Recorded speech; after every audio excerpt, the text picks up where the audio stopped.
பதிவில் நாம் தெரிந்து கொள்ளப் போவது. இதோ உங்களுக்காக மசால் வடை ரகசிய பொடி. இதனை மட்டும் நீங்கள் செய்யும் மசால் வடையில் சேர்த்தால் போதும், ஹோட்டல் மசால் வடையை சுவைப்பீர்கள். தெரிந்து கொள்வதற்கு முன் நமது சேனலை சப்ஸ்கிரைப் செய்து கொள்ளுங்கள். வீடியோவை முழுவதும் பாருங்கள். வாருங்கள் மிக தெளிவாக தெரிந்து கொள்வோம். காலமாக நமது வீடுகளில் செய்யக்கூடிய மெது வடை மற்றும் மசால் வடை இவை இரண்டுமே மிகவும் சுவையானதாகவும் விருந்தில் எப்போதும் முதல் இடத்தில் இருக்கும். சாமி கும்பிடுவதாக இருந்தாலும், நமது முன்னோர்களுக்கு பூஜை செய்வதாக இருந்தாலும், இதுபோன்ற எந்த ஒரு காரியத்திலும் இலை போட்டு சாப்பாடு போடுவதென்றால் அதில் நிச்சயம் இந்த கடலை பருப்பு வடை இடம் பெற்றிருக்கும். என்னதான் அனைவரும் ஒரே மாதிரியாக வடை செய்தாலும் சிலர் கைப்பக்குவத்திற்கென்று தனி சுவை இருக்கும். அவ்வாறு தனி சுவையுடன் மசால் வடை எப்படி செய்வது என்பதை பற்றியும் அதற்கான ரகசிய பொடி எப்படி தயார் செய்வது என்பது பற்றியும் தான் இந்த பதிவின் மூலம் தெரிந்து கொள்ளப் போகின்றோம். வாருங்கள்.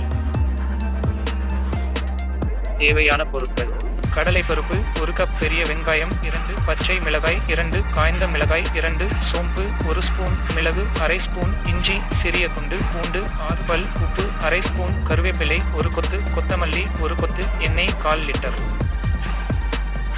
செய்முறை: முதலில் 1 கப் கடலை பருப்பை ஒரு கிண்ணத்தில் எடுத்துக்கொண்டு அதனுடன் தண்ணீர் சேர்த்து 2 முறை நன்றாக கழுவிவிட்டு மீண்டும் தண்ணீர் சேர்த்து 3 மணி நேரம் ஊற வைத்து விட வேண்டும்.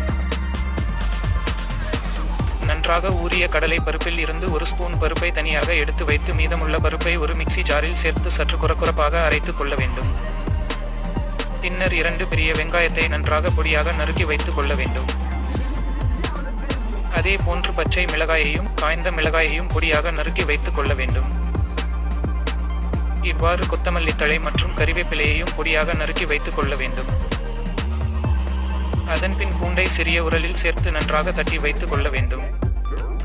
பின்னர் இஞ்சியை பொடியாக துருவி வைத்து கொள்ள வேண்டும். மசால் வடை ரகசிய பொடி: அடுப்பில் ஒரு கடாயை வைத்து கடை நன்றாக சூடானதும் 1 ஸ்பூன் சோம்பு சேர்த்து நன்றாக சிவந்து வரும் வரை பொரித்து எடுக்க வேண்டும். பின்னர் அதனுடன் அரை ஸ்பூன் மிளகு சேர்த்து சற்று குறக்குறப்பாக பொடித்து எடுத்து கொள்ள வேண்டும். இந்த பொடி சேர்த்து செய்யும் போது மசால் வடை மிக சுவையாக இருக்கும்.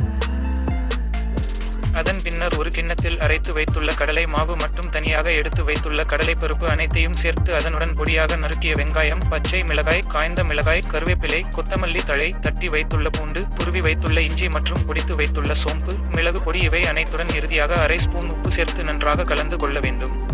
பின்னர் ஒரு கடாயை அடுப்பில் வைத்து எண்ணெய் ஊற்றி எண்ணெயை நன்றாக காய்ந்ததும் பிசைந்த மாவிலிருந்து சிறு உருண்டைகளாக எடுத்து உள்ளங்கையில் வைத்து நன்றாக அழுத்தி அதன் பின்னர் எண்ணெயில் போட்டு பொரித்து எடுக்க வேண்டும். இவ்வாறு மீதமுள்ள அனைத்து மாவிலும் வடை சுட்டு எடுக்க வேண்டும். அவ்வளவுதான், சுவையான மசால் வடை தயாராகிவிட்டது. இங்கு கூறப்பட்டுள்ள ரகசிய பொடி வைத்து இந்த மசால் வடையை ஒரு முறை செய்து சாப்பிட்டு பாருங்கள். எப்போதும் நீங்கள் சாப்பிடும் சுவையை விட ஹோட்டலில் இருக்கும் மசால் வடையை சுவைப்பீர்கள். ஒரு முறை ட்ரை பண்ணி பாருங்க. மேலும் பல பதிவுகள் பார்க்க நமது சேனலில் இணைந்திருங்கள்.